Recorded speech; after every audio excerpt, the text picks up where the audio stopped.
ইসলামের প্রথম খলিফা আবু বকর এবং ওমর, এই দুইজন সাহাবীর ভিতরে কেমন আখিরাতের ফিকির ছিল, কি পরিমাণ কবরের ফিকির ছিল। আমি আপনি তো ঘুমাই, আমি আপনি তো গল্প নিয়ে থাকি, দুনিয়ার ব্যস্ততা নিয়ে থাকি, কিন্তু আবু বকর ওমর জান্নাতি সাহাবী। যে আবু বকরকে আমার আল্লাহ সালাম জানায়, সুবহানাল্লাহ। একদিন আল্লাহ রাসূল বসে আছেন, জিবরাইলের আগমন হয়ে গেল। জিবরাইল ডাকতে বলে, ও আল্লাহর নবী, ও আল্লাহর রাসূল, আপনার দোস্ত, আপনার বন্ধু আবু বকরকে আল্লাহ তাআলা সালাম জানাইছে, আপনি আবু বকরকে শোনায়া দেন। আবু বকর আল্লাহর নবীর দরবারে উপস্থিত হয়ে গেছে। আল্লাহর নবী ডাকতে বলে, আবু বকর রে, আল্লাহ তাআলা তোমারে সালাম জানাইছে। এই মুহূর্তে জিবরাইল আমারে শোনায়া গেল। আবু বকর শোনার পরে চোখের পানি ছেড়ে ছেড়ে কান্না করে, ও আল্লাহর নবী, আল্লাহ তাআলা কি আমি আবু বকরের এই অদবের নাম ধরে কি বলেছে কিনা? আল্লাহ রাসূল বললেন, আবু বকর রে, আল্লাহ তাআলা তোমার নাম ধরে বলেছে, বলেন সুবহানাল্লাহ। আবু বকরের মর্যাদা কত দাম! আবু বকর এবং ওমর আল্লাহর নবীর কাছে এত পেয়ারা হয়ে গেছেন, এত দামি হয়ে গেছেন। একদিনকার ঘটনা আল্লামা তৌফিক ওসমান সাহেব ইসলামী খুতুবাতের মধ্যে আনছেন। আল্লাহ রাসূল একদিন সাহাবীদের ইবাদতের পরীক্ষা করার জন্য ঘর থেকে বের হয়ে গেলেন। দেখি তারা ঘুমের ভিতরে থাকে না, আমার মাওলার সঙ্গে কথা বলতে ব্যস্ত হয়ে যায়। এ বন্ধু মুসলমান ভাইরা রে আমার, এই দুনিয়াতে অনেক বান্দা আছে, অনেক আল্লাহর মাহবুব বান্দা আছে। তারা তামাম দুনিয়ার মানুষগুলো যখন বিশ্রামে যায়, আল্লাহর বান্দাগুলো ঘুমায় না। তারা ঠান্ডা পানি দা ওযু বানাইয়া নামাজের মুসাল্লায় দাঁড়াইয়া আল্লাহ তাআলার কোরআনে কারীম তেলাওয়াত করে, আমার মাওলার সঙ্গে কথা বলা শুরু করে দেয়। হাদিস শরীফের মধ্যে আছে, আল্লাহর নবী ডাকতে বলেন, কেউ যদি আল্লাহ তাআলার সঙ্গে বিনা আওয়াজে যদি কথা বলতে চায়, নামাজের মধ্যে দাঁড়ায়া দাঁড়ায়া কোরআনে কারীম তেলাওয়াত করবে, তো আমার মালিকের সাথে কথা বলা হয়ে যাবে।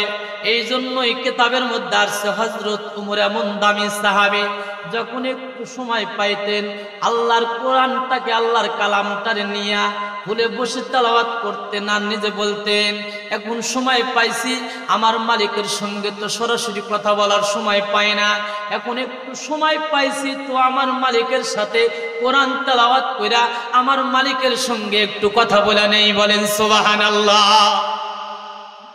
এই জন্য হযরত ওমর আর আবু বকর আল্লাহর নবীর দামি সাহাবী, আল্লাহর নবী ঘর থেকে বের হয়ে গেলেন। দেখি আমার সাহাবায়ে কেরাম ঘুমে থাকে, আমার মাওলার সঙ্গে কথা বলতে ব্যস্ত হয়ে যায়। বিশ্বাস না হয়, এই যে আপনাদের নুরানি হেফজখানা মাদ্রাসা, ও বন্ধুগণ, এই কুচবাড়ির মানুষগুলো যখন ঘুমায়া থাকে, এই 12 বছর 10 বছরের হেফজখানার ছেলেগুলো, তারা ঘুম থেকে জাগ্রত হইয়া তারা ঠান্ডা পানিতে ওযু বানাইয়া তাহাজ্জুদের মুসাল্লায় দাঁড়াইয়া তাহাজ্জুদ নামাজ আদায় করে। নামাজটা কমপ্লিট করার পর তারা মুনাজাত দিয়া চোখের পানি ছেড়ে ছেড়ে কান্না করে, এলাকাবাসীর জন্য দোয়া করেন, মাদ্রাসার জন্য দোয়া করে। এই জন্য মুসলমান ভাই, তাদের চোখের পানির বিনিময়ে আল্লাহ তাআলা এলাকার ভিতরে রহমত নাযিল করে দেয়, বরকত নাযিল করে দেয়। বিশ্বাস না হয়, আপনারা খোদার কসম করে আমি বলতে পারি, বিশ্বাস যদি আপনি না হয়, আজকে আপনি রাত 4টার সময় উঠে এসে দেখবেন আপনার এই কুচবাড়ি হেফজখানার ছাত্ররা ঘুম থেকে উঠিয়া যেই মুহূর্তে কুচবাড়ির মানুষগুলো বিশ্রামের ভিতরে, ঘুমের ভিতরে, কিন্তু তারা ঘুমের ভিতরে থাকে না, আমার মালিকের সঙ্গে কথা বলতে ব্যস্ত হয়ে যায়। এই জন্য আল্লাহ রাসূল বাড়ি থেকে বের হইয়া সাহাবীদের খোঁজ খবর নেওয়ার জন্য গেছে। দেখি আমার সাহাবায়ে কেরাম ঘুমে থাকে না, আমার মাওলার সঙ্গে কথা বলতে ব্যস্ত হয়ে যায়। আল্লাহর নবী সর্বপ্রথম ইসলামের প্রথম খলিফা আবু বকর সিদ্দিকের বাড়িতে গেলেন। দেখি আমার হেরার সাথী, আমার হেরা পর্বতের সাথী, আমার হিজরতের সাথী, দেখি আমার আবু বকর ঘুমের ভিতরে থাকে না, আমার মালিকের সঙ্গে কথা বলতে ব্যস্ত হয়ে যায়। আবু বকর তো দুনিয়ার মধ্যে, আবু বকর তো দুনিয়ার সাধারণ মানুষের মতো কোনো মানুষ না, আল্লাহর কাছে তো পেয়ারা হয়ে গেছেন। আল্লাহর নবী আবু বকরের বাড়িতে গেলেন, পরের দরজার সামনে দাঁড়ায়া দেখেন আবু বকর ঘুমায় না। আবু বকর তাহাজ্জুদের নামাজে কোরআনে কারীম আস্তে আস্তে তেলাওয়াত করে, জোরে জোরে তেলাওয়াত করে না। আল্লাহর নবীর দিলটা ভরপুর হয়ে গেল। আল্লাহ তাআলার কাছে মুনাজাত দিয়া চোখের পানি নবীজি ছেড়ে কান্না করে, আল্লাহ আমার উম্মতের ভিতর তুমি এত সুন্দর উম্মত বানাইছো। আমার আবু বকর ঘুমায় না, তামাম পৃথিবীর মানুষ মাখলুক গুলো এই মুহূর্তে বিশ্রামে আছে, ঘুমের ভিতর আছে মালিক, কিন্তু আমার আবু বকর ঘুমায় না গো আল্লাহ। ও গো আমার মালিক, ও গো আমার মালিক, তুমি তাকায়া তাকায়া দেখো তামাম দুনিয়ার মানুষগুলো মাখলুকগুলো বিশ্রামে আছে, কিন্তু আমার আবু বকর ঘুমায় না, তোমাকে পাওয়ার জন্য পাগল হয়ে গেছে আল্লাহ। ওগো মালিক, আমি তোমার হাবিব, আমি তোমার রাসূল, দোয়া করে আমার আবু বকরকে তুমি ক্ষমা করে দাও, আমার আবু বকরের মর্যাদা বাড়াইয়া দাও। ওগো আমার মালিক, কিয়ামত পর্যন্ত যত আমার আনেওয়ালা উম্মত আসবে, রব্বুল আলামিন মালিক তুমি তাদেরকেও তুমি ক্ষমা করে দাও। আল্লাহ রাসূলের কাছ থেকে মুনাজাত কমপ্লিট করার পর আল্লাহর নবী ওমরের বাড়ির দিকে রওনা করলেন। দেখি আমার ওমর ঘুমের ভিতর থাকে না, আমার মাওলার সঙ্গে কথা বলতে ব্যস্ত হয়ে যায়। আল্লাহ রাসূল হেঁটে হেঁটে পা পা করে ওমরের বাড়িতে গেলেন। ওমরের ঘরের দরজার সামনে দাঁড়াইয়া দেখে ওমর তাহাজ্জুদের নামাজে দাঁড়াইয়া দাঁড়াইয়া কোরআনে কারীম জোরে জোরে তেলাওয়াত করে, আস্তে আস্তে তেলাওয়াত করে না। আল্লাহ রাসূল একই দোয়া করলেন। নবীজি বললেন, ওগো মালিক, তামাম দুনিয়ার মাখলুকগুলো বিশ্রামে আছে, কিন্তু দেখো এই মুহূর্তে আমার ওমর ঘুমায় না, তোমাকে পাওয়ার জন্য পাগল হয়ে গেছে গো মালিক। ওগো আমার মালিক, আমি রাসূল দোয়া করি আমার ওমরকে তুমি মাফ করে দাও, আমার ওমরের মর্যাদা বাড়াইয়া দাও। ওগো মালিক, কিয়ামত পর্যন্ত আমার উম্মতদেরকে তুমি মাফের ব্যবস্থা করে দাও। বলেন সুবহানাল্লাহ। উজবাড়ি হটিবাড়ি গোরস্থান নুরানি হাফিজা মাদ্রাসা উদ্যোগে বার্ষিক ওয়াজ মাহফিলের মুহতারাম সম্মানিত শ্রদ্ধাভাজন সভাপতি আলহাজ হাফেজ মাওলানা মোহাম্মদ শফিকুল ইসলাম দামাত বরকাতুহু বারাকাল্লাহু ফি হায়াতিহি সুফার বায়েটা আব্দুল কুদ্দুস দাখিল মাদ্রাসা। আজকের মাহফিলের প্রধান মেহমান, প্রধান বক্তা, বিশিষ্ট ইসলাম চিন্তাবিদ, মুফাসসির কোরআন, শাইখুল হাদিস মুফতি জুনায়েদ কাসেমি দামাত বরকাতুহু, প্রধান মুফতি জামিয়া রওজাতুল উলুম উত্তরা ঢাকা ও খতিব নবাবগঞ্জ বড় মসজিদ লালবাগ ঢাকা। আজকের মাহফিলের আমন্ত্রিত ওলামায়ে কেরাম, অত্র এলাকার সম্মানিত দিন প্রিয়, ইসলাম প্রিয় মুরব্বী বাবারা, যুবক ভাইরা, পর্দার আলা বসা আমার সম্মানিতা শ্রদ্ধা মা ও বোনেরা, আল্লাহ পাকের দরবারে লাখ কোটি শুকরিয়া যে আল্লাহ জাল্লা শানহু আম্মা নাওয়ালু অত্যন্ত দয়া করে, মায়া করে, মুহাব্বত করে, ভালোবেসে আমাদের হায়াতকে দীর্ঘায়িত করে আল্লাহ পাক রব্বুল আলামিন দুনিয়াবি ঝামেলা মুক্ত করে দুনিয়াবি পরিবেশ থেকে জান্নাতি পরিবেশে, জান্নাতি আয়োজনে, জান্নাতি মজমায় ওলামায়ে কেরামের সহবতে বসে কোরআন এবং সুন্নাহর আলোকে কিছু কথা বলা এবং শোনার জন্য আল্লাহ পাক রব্বুল আলামিন আমাকে আপনাকে যে তৌফিক দান করছেন, এই জন্য আপনারা সকলে খুশি আছেন তো ইনশাআল্লাহ? যদি খুশি হয়ে থাকেন, খুশির আওয়াজ জোরে হয় না আসতে হয়? যদি খুশি হয়ে থাকেন মনোযোগের সাথে দিল থেকে সবাই একসঙ্গে শুকরিয়া আদায় করেন, বলেন আলহামদুলিল্লাহ। লক্ষ্য করে দরুদ ও সালাম বর্ষিত হয়েছে মানবতার মুক্তির সুন্নাত সাইয়্যিদুল মুরসালিন খাতামুন নবী রাহমাতুল লিল আলামিন হাবিবে কিবরিয়া নবী মুহাম্মদুর রাসূলুল্লাহ, সকলে বলি সাল্লাল্লাহু আলাইহি ওয়াসাল্লাম। আলহামদুলিল্লাহ, আপনারা বাদ এশা একজন ভাইয়ের জবান থেকে মূল্যবান আলোচনা শুনতেছিলেন। যদিও উনি দাওয়াতি মেহমান না, তারপরে এখানে যেহেতু অবস্থান করেছিল, উনি আপনাদের মেহমান ছিল, কথা ঠিক কিনা?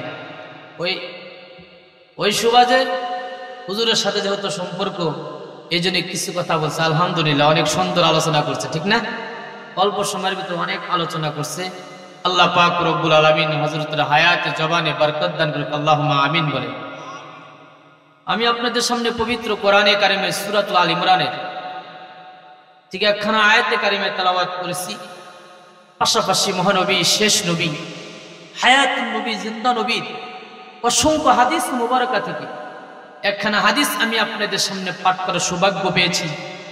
আল্লাহ পাক রব্বুল আলামিন যদি তৌফিক দান করেন, এই আয়াত এবং হাদিসকে সামনে রেখেই আমার নির্ধারিত বিষয়ের উপরেই কিছু আলোচনা করার চেষ্টা করব। যদি আল্লাহ পাক রব্বুল আলামিন তৌফিক দান করেন আর আপনাদের দোয়া শামিল হাল হয়, তাহলে কিছু কথা বলতে পারবো। কথা ঠিক কিনা বলেন? আয়াত বোঝার আগে কিছু ভূমিকা আমরা বুঝি। আমরা এখানে যারা উপস্থিত আছে মাহফিলে, আমরা কিন্তু সবাই মুসলমান এখানে। কথা ঠিক কিনা বলেন? না কেউ অমুসলিম আছেন, কেউ হিন্দু আছে নাকি? নাই, সবাই মুসলমান। কিন্তু মুসলমান এ কথা প্রতিনিয়তে, প্রতি মুহূর্তে এই কথা সাক্ষ্য প্রদান করে যে আমার মরতে হবে। কথা ঠিক কিনা বলে? মরতে হবে কি হবে না? যে নাস্তিক আল্লাহর জান্নাত জাহান্নামকে স্বীকার করে না, আখিরাতকে বিশ্বাস করে না, এই নাস্তিকও প্রতিনিয়তে, প্রতি মুহূর্তে, প্রতি সেকেন্ডে এই কথা সাক্ষ্য প্রদান করে মরণের হাত থেকে এক সেকেন্ডের জন্য বাঁচা সম্ভব। কারণ নাস্তিকও জানে তার আগে তার দাদা চলে গেছে, তার বাবা চলে গেছে, তার বড় ভাই চলে গেছে, তার এলাকার অনেক মুরব্বী চলে গেছে। কথা ঠিক কিনা বলে? তাহলে আমরা মুসলমান এই কথা বিশ্বাস করি মরতে হবে। কিন্তু এটা কতটুকু আমরা সত্যতা নিয়ে বলি? অনেক মানুষ আছে, জিজ্ঞাসা করলে ভাই কেমন আছেন, কয় বেশি ভালো না। কেন? ভাই মনে হয় বেশি দিন বাঁচবো না। কেন ভাই? ভাই ডায়াবেটিস, হাড়ে প্রবলেম, বিভিন্ন অসুস্থতা তার সামনে চলে আসে। ঠিক কিনা বলে? কিন্তু ভাই বাঁচবেন না যে বেশি দিন, কিন্তু মসজিদে তো যান না, কবরস্থানে যায় তো মাঝে মাঝে দোয়া করেন না। ঠিক কিনা? যদি এটা যদি আমার একিন থাকতো যে আমি বেশি দিন বাঁচবো না, মরতে হবে, এই কথা যদি আমার একিন হয়, বিশ্বাস হয়, এই ব্যক্তি কোনোদিন দুনিয়া নিয়ে পাগল হতে পারে না, দুনিয়া নিয়ে ব্যস্ত থাকতে পারে না। কথা ঠিক কিনা বলে? এর মানে আমরা যা বলি দুই ঠোঁটের মাঝখান থেকে, অন্তর থেকে, অন্তর থেকেই কথার সাক্ষ্য দেয় না। ঠিক কিনা? আজকে আমাদের ভিতরে অন্তর থেকে কেন এই কথা আসে না? আখিরাতের ফিকির নাই, কবরের ফিকির নাই, মউতের ফিকির নাই। কথা ঠিক কিনা বলে? অথচ সাহাবায়ে কেরাম রাদিয়াল্লাহু তাআলা আনহু, যাদের সম্পর্কে আমার রাসূল বলেছেন সাহাবীরা কেমন দামি, ওয়ালান নবী সাল্লাল্লাহু আলাইহি ওয়াসাল্লাম, আল্লাহ রাসূল এক হাদিসের মধ্যে বর্ণনা করেন, আস-সাহাবাতু কুল্লুহুম উদুল। আল্লাহর রাসূল বলেন আমার প্রত্যেকটা সাহাবী সত্যের মাপকাঠি। বলেন সুবহানাল্লাহ। আল্লাহ রাসূল বললেন আমার প্রত্যেকটা সাহাবী সত্যের মাপকাঠি। আর এক হাদিসের মধ্যে আল্লাহ রাসূল বলেন আমার প্রত্যেকটা সাহাবী আকাশের তারকার মতো। বলেন সুবহানাল্লাহ। আসহাবী কান নুজুম। আল্লাহ রাসূল বলেছেন আমার যত সাহাবী আছে প্রত্যেকটা সাহাবী হলো আকাশের তারকার মতো। বলেন সুবহানাল্লাহ। অথচ এই সাহাবীদের ভিতরে আখিরাতের ফিকির, কবরের ফিকির কি পরিমাণ ছিল। তারা আখিরাতের ফিকিরে কবরের কথা স্মরণ করে কাঁদতে কাঁদতে চোখের পানি শেষ হইয়া চোখ দিয়ে রক্ত বের হয়ে গেছে। অথচ এই উম্মত যদি কিয়ামত পর্যন্ত আমল করতে থাকে, একজন সাহাবীর সমকক্ষ হতে পারবে? কি পরিমাণ তাদের ভিতরে আখিরাতের ফিকির ছিল, কি পরিমাণ কান্না তাদের ভিতর ছিল।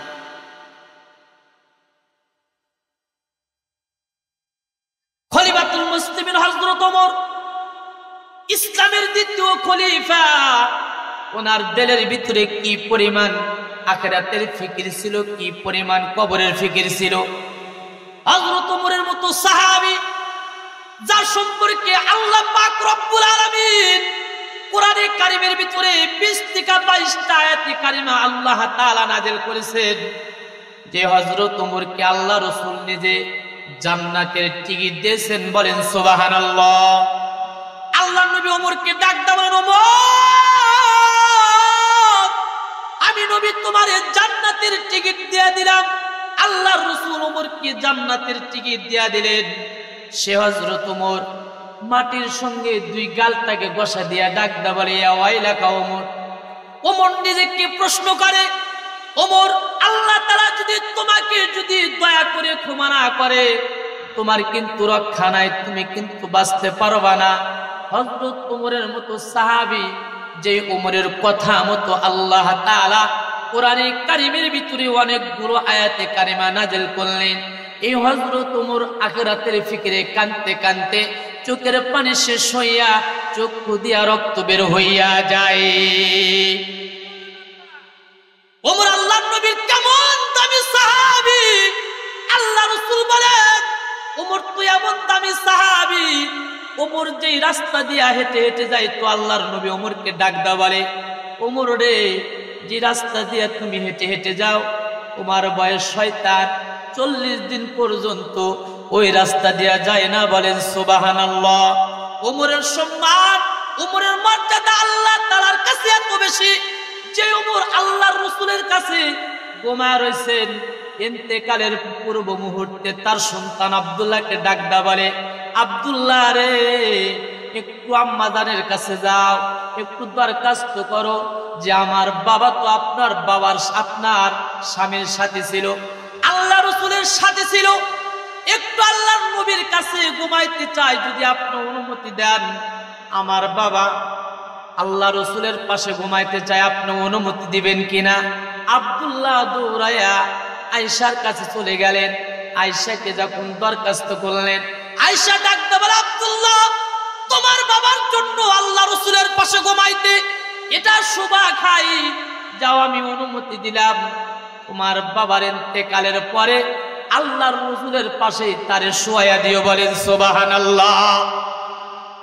এত দামি সাহাবী, আল্লাহর নবী যাদের ইবাদতের পরীক্ষা নিয়েছেন, ইবাদত করেছে তো আল্লাহর নবী তাদের ইবাদতের পরীক্ষা নিয়েছেন 100%। A+9 গোল্ডেন প্লাস পায় তারা পাশ করে আল্লাহর কাছে বড় দামি হয়ে গেছে। আল্লাহর নবী যত সাহাবী আছে মাঝে মাঝে তাদের ইবাদতের পরীক্ষা নিয়েছে। দেখেন, ইসলামের প্রথম খলিফা আবু বকর এবং ওমর, এই দুইজন সাহাবীর ভিতরে কেমন আখিরাতের ফিকির ছিল, কি পরিমাণ কবরের ফিকির ছিল। আমি আপনি তো ঘুমাই, আমি আপনি তো গল্প নিয়ে থাকি, দুনিয়ার ব্যস্ততা নিয়ে থাকি, কিন্তু আবু বকর ওমর জান্নাতি সাহাবী। যে আবু বকরকে আমার আল্লাহ সালাম জানায়, সুবহানাল্লাহ। একদিন আল্লাহ রাসূল বসে আছেন, জিবরাইলের আগমন হয়ে গেল। জিবরাইল ডাকতে বলে, ও আল্লাহর নবী, ও আল্লাহর রাসূল, আপনার দোস্ত, আপনার বন্ধু আবু বকরকে আল্লাহ তাআলা সালাম জানাইছে, আপনি আবু বকরকে শোনায়া দেন। আবু বকর আল্লাহর নবীর দরবারে উপস্থিত হয়ে গেছে। আল্লাহর নবী ডাকদা বলে, আবু বকর রে, আল্লাহ তাআলা তোমার সালাম জানাইছে। এই মুহূর্তে জিবরাইল আমারে শোনায়া গেল। আবু বকর শোনার পরে চোখের পানি ছেড়ে ছেড়ে কান্না করে, ও আল্লাহর নবী, আল্লাহ তাআলা কি আমি আবু বকরের এই অদবের নাম ধরে কি বলেছে কিনা? আল্লাহ রাসূল বললেন, আবু বকর রে, আল্লাহ তাআলা তোমার নাম ধরে বলেছে। বলেন সুবহানাল্লাহ। আবু বকরের মর্যাদা কত দাম! আবু বকর এবং ওমর আল্লাহর নবীর কাছে এত পেয়ারা হয়ে গেছেন, এত দামি হয়ে গেছেন।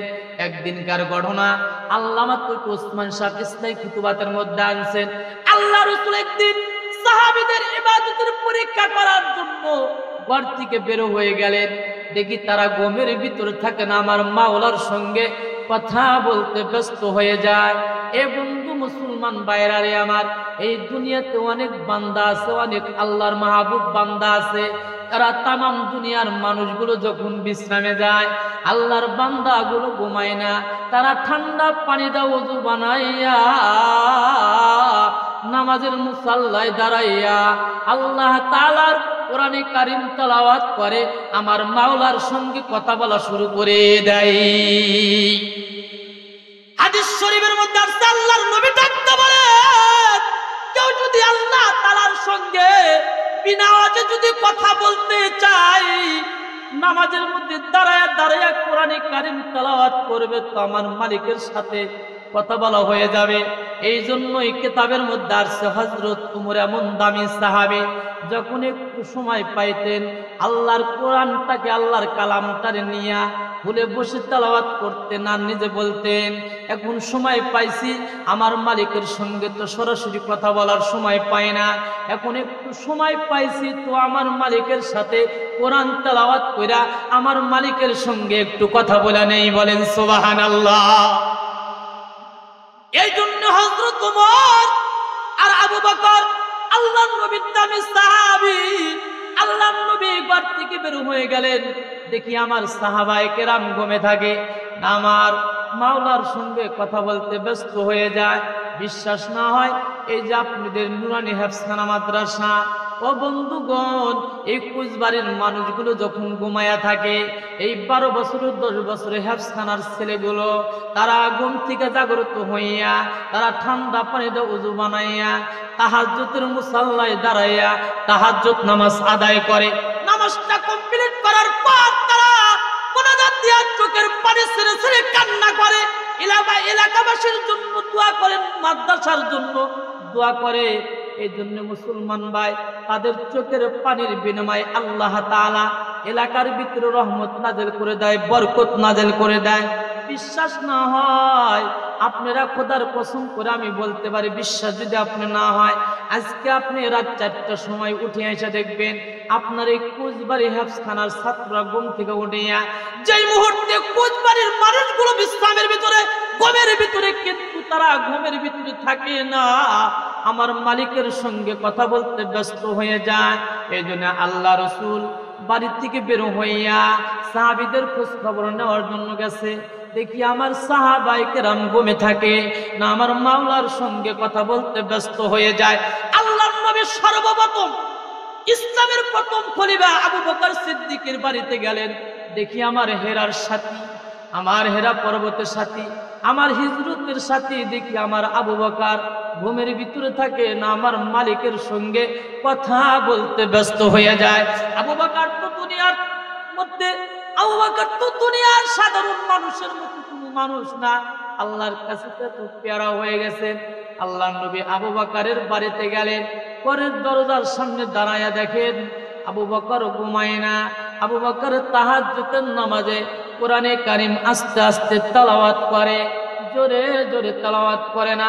আল্লাহর নবীর দিলটা ভরপুর হয়ে গেল, আল্লাহ তাআলার কাছে মুনাজাত দিয়া চোখের পানি নবীজি ছেড়ে কান্না করে, আল্লাহ আমার উম্মতের ভিতর তুমি এত সুন্দর উম্মত বানাইছো, আমার আবু বকর ঘুমায় না, তামাম পৃথিবীর মানুষ মাখলুক গুলো এই মুহূর্তে বিশ্রামে আছে, ঘুমের ভিতরে আছে মালিক, কিন্তু আমার আবু বকর ঘুমায় না গো আল্লাহ, ওগো আমার মালিক, ওগো আমার মালিক, তুমি তাকায়া তাকায়া দেখো তামাম দুনিয়ার মানুষগুলো মাখলুকগুলো বিশ্রামে আছে, কিন্তু আমার আবু বকর ঘুমায় না, তোমাকে পাওয়ার জন্য পাগল হয়ে গেছে। আল্লাহ ওগো মালিক, আমি তোমার হাবিব, আমি তোমার রাসূল, দোয়া করে আমার আবু বকরকে তুমি ক্ষমা করে দাও, আমার আবু বকরের মর্যাদা বাড়াইয়া দাও। ওগো আমার মালিক, কিয়ামত পর্যন্ত যত আমার আনেওয়ালা উম্মত আসবে, রব্বুল আলামিন মালিক তুমি তাদেরকেও তুমি ক্ষমা করে দাও। আল্লাহ রাসূলের কাছ থেকে মুনাজাত কমপ্লিট করার পর আল্লাহর নবী ওমরের বাড়ির দিকে রওনা করলেন, দেখি আমার ওমর ঘুমের ভিতরে থাকে না, আমার মাওলার সঙ্গে কথা বলতে ব্যস্ত হয়ে যায়। আল্লাহ রাসূল হেঁটে হেঁটে পা পা করে ওমরের বাড়িতে গেলেন, ওমরের ঘরের দরজার সামনে দাঁড়াইয়া দেখে ওমর তাহাজ্জুদের নামাজে দাঁড়াইয়া দাঁড়াইয়া কোরআনে কারীম জোরে জোরে তেলাওয়াত করে, আস্তে আস্তে তেলাওয়াত করে না। আল্লাহ রাসূল একই দোয়া করলেন, নবীজি বললেন, ওগো মালিক, তামাম দুনিয়ার মাখলুকগুলো বিশ্রামে আছে, কিন্তু দেখো এই মুহূর্তে আমার ওমর ঘুমায় না, তোমাকে পাওয়ার জন্য পাগল হয়ে গেছে গো মালিক, ওগো আমার মালিক, আমি রাসূল দোয়া করি আমার ওমরকে তুমি মাফ করে দাও, আমার ওমরের মর্যাদা বাড়ায়া দাও, ওগো মালিক, কিয়ামত পর্যন্ত আমার উম্মতদেরকে তুমি মাফের ব্যবস্থা করে দাও। বলেন সুবহানাল্লাহ। আল্লাহর নবী মুনাজাত কমপ্লিট করার পরে আল্লাহর রাসূল বাড়িতে গেলেন, বাড়িতে যাওয়ার পর আল্লাহর নবী কিছুক্ষণ বিশ্রাম নিলেন, বিশ্রাম নেওয়ার পরে ফজরের আযান হয়ে গেল। এ মুসলমান ভাইরা রে আমার, ফজরের নামাজের জন্য আল্লাহ রাসূল মসজিদে গেলেন। এ মুসলমান ভাইরা রে আমার, আল্লাহ রাসূল মসজিদে যায় নামাজ আদায় করলেন। দেখবেন আমরা যে নামাজ পড়ি, আপনাদের মসজিদের ইমাম সাহেব যে নামাজ আদায় করে, ফজর এবং আসরের নামাজ পড়ে মুসল্লির দিকে ঘুরে বসে, কথা ঠিক কিনা বলেন?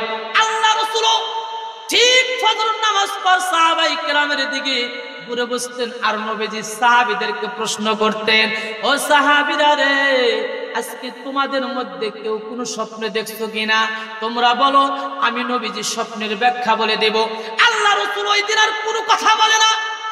আল্লাহ রাসূল মুহাম্মদুর রাসূলুল্লাহ ওই দিনটা বলেন, সাহাবায়ে কেরাম তোমরা যার যার বাড়িতে চলে যাও, কিন্তু আবু বকর ওমর তোমরা দুইজন কিন্তু যাবা না, তোমাদের সঙ্গে আমার একটু কথা আছে। এ মুসলমান ইমানদার, সকল সাহাবায়ে কেরাম যার যার বাড়িতে চলে গেল, কিন্তু আবু বকর এবং ওমর দুইজন যায় না। দুইজনের দিলের ভিতরে বারবার শুধু প্রশ্ন উকি মারতেছে, না জানি কোন অন্যায় কোন অপরাধ আমরা করে ফেলে দিয়েছি। আল্লাহর নবীর জিন্দেগিতে এমন কোন কথা নবীজি কোনদিন বলেন নাই, না জানি কোন অন্যায় আমরা করে ফেলেছি। দুইজনে শুধু বারবারে প্রশ্ন উকি মারতেছে। আল্লাহ রাসূল আবু বকর এবং ওমর দুইজন সাহাবীকে ডাকদা বললেন, আবু বকর এবং ওমর রে, গত রাত্রে কিন্তু আমি তোমাদের বাড়িতে বেড়ানোর জন্য গিয়েছিলাম। দুইজন সাহাবী চমকে বলে, ও আল্লাহর নবী, আপনি কোন মুহূর্তে, আপনি কোন সময় গিয়েছিলেন? আমাদের বুঝি খবর ছিল না? না জানি কোন অন্যায় কোন অপরাধ আমরা করে ফেলে দিয়েছি। আল্লাহ রাসূল ডাকদা বলে, আবু বকর ওমর, তোমরা কোনো অন্যায় করো নাই, অপরাধ করো নাই। আমি নবীজি তোমাদেরকে পরীক্ষা করার জন্য গিয়েছিলাম, দেখি তোমরা ঘুমের ভিতর থাকো না, আমার মাওলার সঙ্গে কথা বলতে তোমরা ব্যস্ত হয়ে যাও, এই জন্য তোমাদের বাড়িতে গিয়েছিলাম।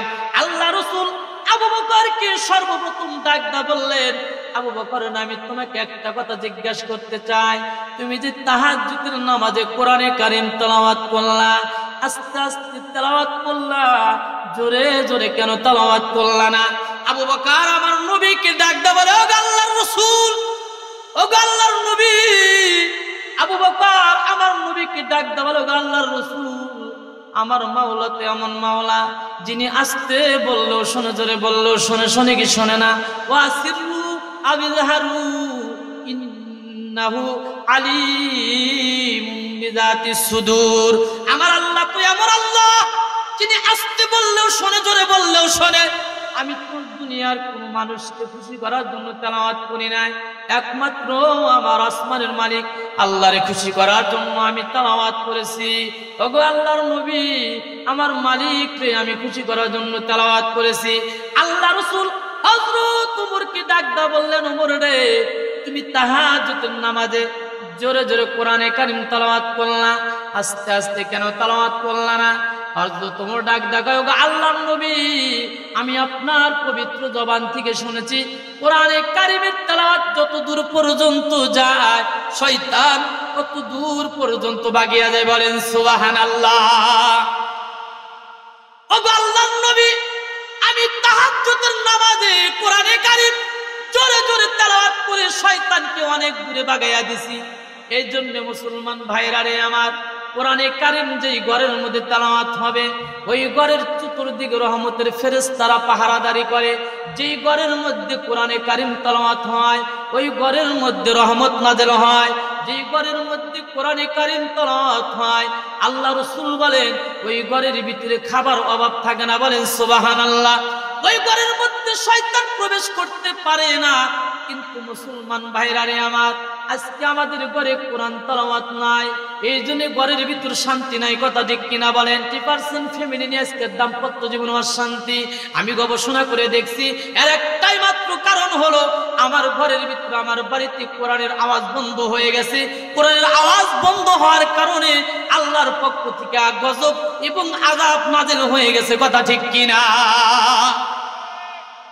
হযরত ওমর ডাকতে বলল, আল্লাহর নবী, 2 নাম্বার কারণ, তাহাজ্জুদের নামাজে আমি যে কোরআনে কারীম জোরে জোরে তেলাওয়াত করলাম, 2 নাম্বার কারণ হলো, আমি ওমর তাহাজ্জুদের নামাজে দাঁড়ায় দাঁড়ায় কোরআনে কারীম জোরে জোরে তেলাওয়াত করলাম।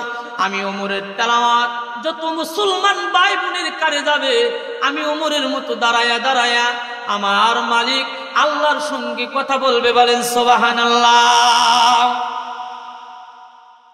এই জন্য মুসলমান ভাই, আল্লাহ পাক রব্বুল আলামিন বলেছেন, মুসলমান ভাইরা তাদের ভিতরে কি পরিমাণ আখিরাতের ফিকির ছিল, কবরের ফিকির ছিল। ও মুসলমান ভাই, সেই কবরের ফিকির আমাদের মধ্যে নাই। কথা ঠিক কিনা বলে? কবরের চিন্তায় তাদের ঘুম আসে নাই। হযরত ওমরের মতো সাহাবী আল্লাহর নবীর কাছে, আল্লাহর নবী এত সম্মান, সাহাবী আল্লাহর নবী এত মর্যাদা আল্লাহ ওমরকে দান করে দিয়েছে। আল্লাহর নবী একদিন হযরত জিবরাইলকে ডাক দেয়া, বলে জিবরাইল তুমি একটু আমার ওমরের প্রশংসা করো বানি। জিবরাইল ডাক দেয়া, গো আল্লাহর নবী, গো আল্লাহর রাসূল, ওমরের প্রশংসা নূহ আলাইহিস সালামের মতো যদি ৯৫০ বছর আমাকে হযরত ওমরের যদি প্রশংসা করতে হয়, তার কি গুণ ছিল? ৯৫০ বছর যদি প্রশংসা করি, ওমরের গুণগান প্রশংসা করা শেষ হবে না। একটু জিকির করি, লা ইলাহা ইল্লাল্লাহ, লা ইলাহা ইল্লাল্লাহ।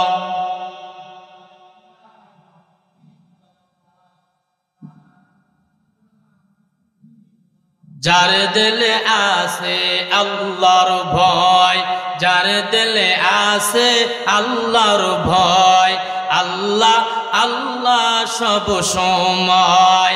যার দিলে আছে আল্লাহর ভয়, সবাই বলেন খারাপ লাগতেছে, আমাদের খারাপ লাগতেছে। যার দিলে আছে আল্লাহর ভয়, আল্লাহ আল্লাহ সব সময়।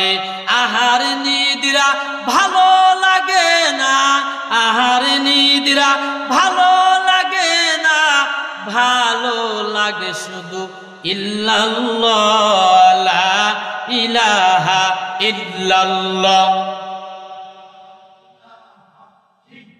লা ইলাহা ইল্লাল্লাহ, লা ইলাহা ইল্লাল্লাহ মুহাম্মাদুর রাসূলুল্লাহ সাল্লাল্লাহু আলাইহি ওয়াসাল্লাম। এই জন্য সাহাবীদের মধ্যে কেমন আখিরাতের ফিকির ছিল, কেমন কবরের ফিকির ছিল। এই জন্য আল্লাহর নবী সাহাবীরা, কোন সাহাবী কাঁদতে কাঁদতে চোখের পানি শেষ হইয়া চোখ দিয়ে রক্ত বের হয়ে গেছে।